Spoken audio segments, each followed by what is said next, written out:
Hello, and welcome to English Podcast with Missy. Here we learn English for real life. Clear, slow, and simple. Let's learn English together. Are you ready? Let's begin. Hi, everyone. It's Missy, and welcome back to my English Story podcast. Today, I want to tell you something that happened recently. A funny but noisy night at home. You know those moments when you just want some quiet time, but life has other plans? Well, that was exactly my situation. Our grammar focus today is on the past continuous tense. We use it to talk about actions that were in progress at a certain time in the past. For example, I was reading. They were playing loud music. My cat was hiding under the bed. So let's begin my story. The noisy neighbors.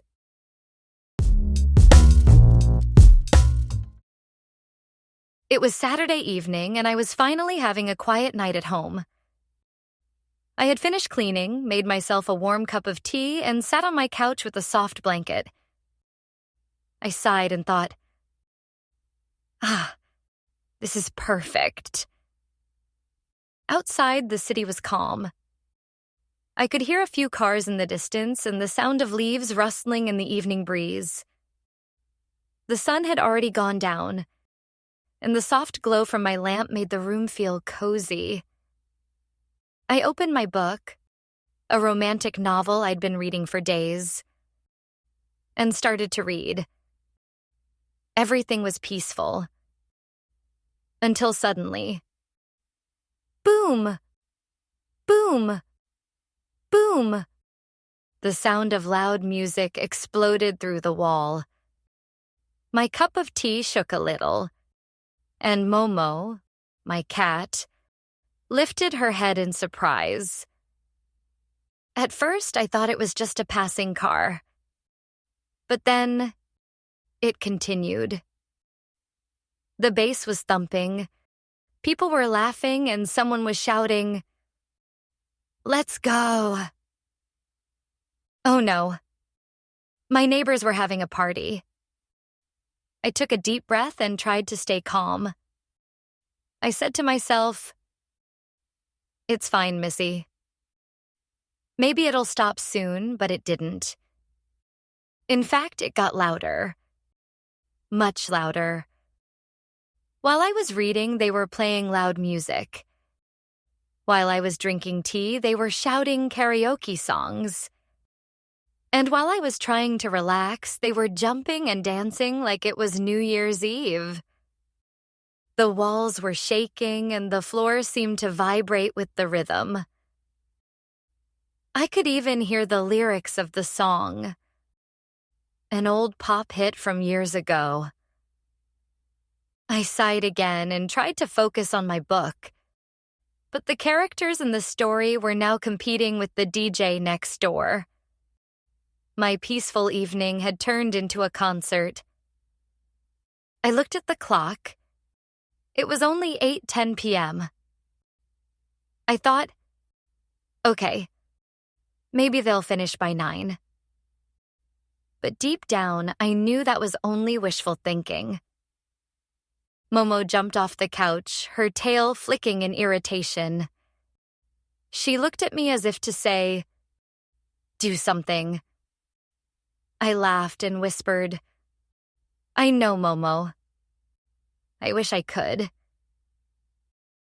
Curious, I went to the window and peeked outside. Across the street, colorful lights were flashing from the second floor of the apartment opposite mine. I could see silhouettes of people dancing, waving their arms and laughing so hard that even my cat, Momo, looked confused. Momo's ears twitched. She meowed softly, then ran under the couch. I said, "Don't worry, Momo. It's just noise. They'll stop soon," but they didn't. It was 8 p.m. when the music started. At 8:30, they were still singing karaoke. At 9 o'clock, someone was screaming, "I love this song." At 9:30, I was still waiting for silence. I tried everything. I put on headphones, but I could still hear the bass.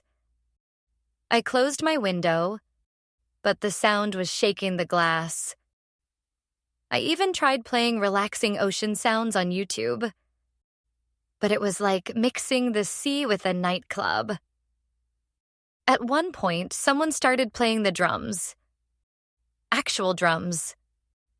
I didn't even know anyone in my building had drums. While I was trying to calm myself, they were having the time of their lives. By 10 p.m., I had two options. Get angry and knock on their door.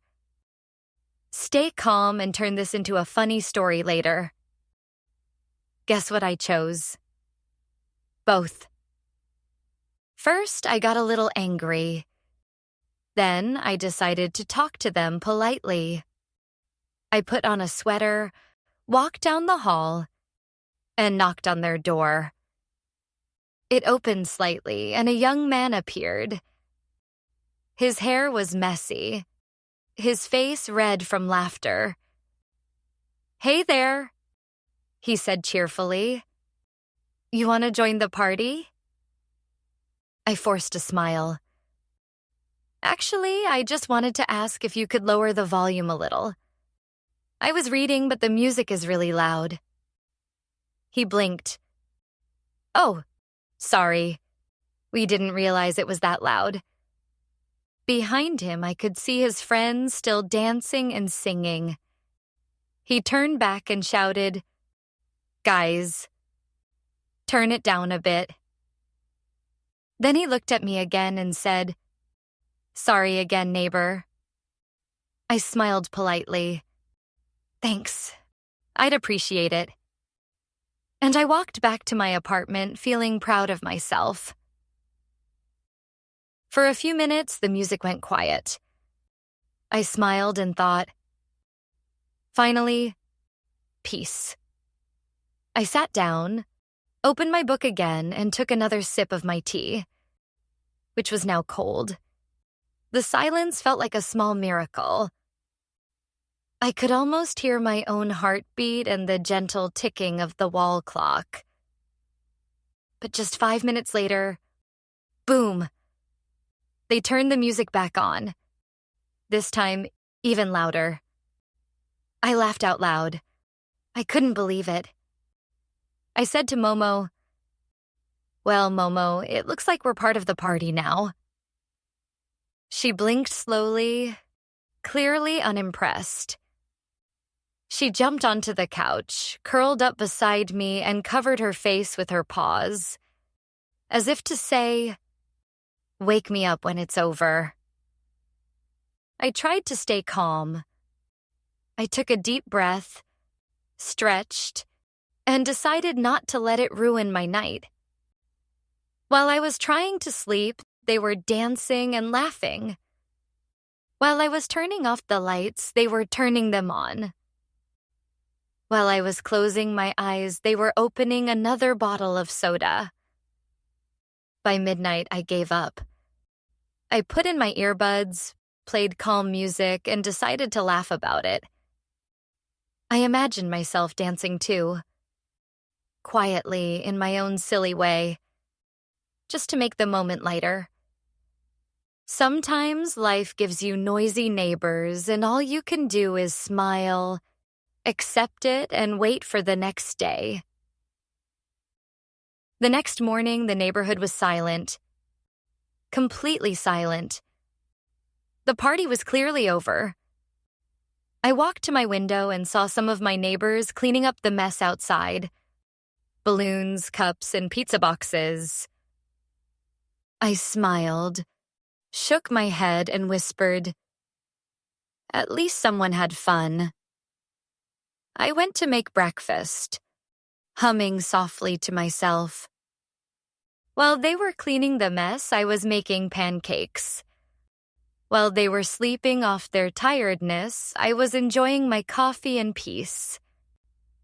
Sometimes life's little interruptions make the best stories.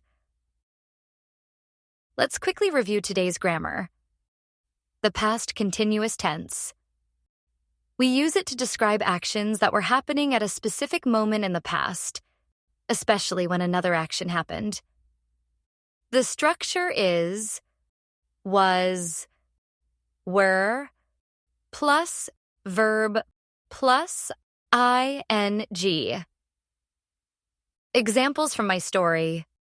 I was reading, but they were playing loud music. While I was drinking tea, they were shouting karaoke songs. My cat was hiding under the couch. We often use while or when to connect two actions. While I was reading, they were playing music. When I knocked on the door, the music stopped. So remember, was for I, he, she, it. Were for you, we, they. It's useful for describing background actions, storytelling, and funny situations, like noisy neighbors. That night, even though it was noisy, I realized something. Sometimes we can't control what happens around us, but we can always choose how to react. Instead of getting angry, I chose to laugh about it, and later to share it with you. Now, whenever I hear loud music from next door, I just smile and say, "Ah, it's party time again." Thank you for listening to today's episode, The Noisy Neighbors.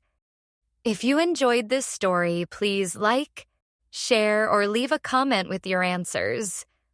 I was Missy, smiling quietly while my neighbors were dancing loudly. See you in the next story.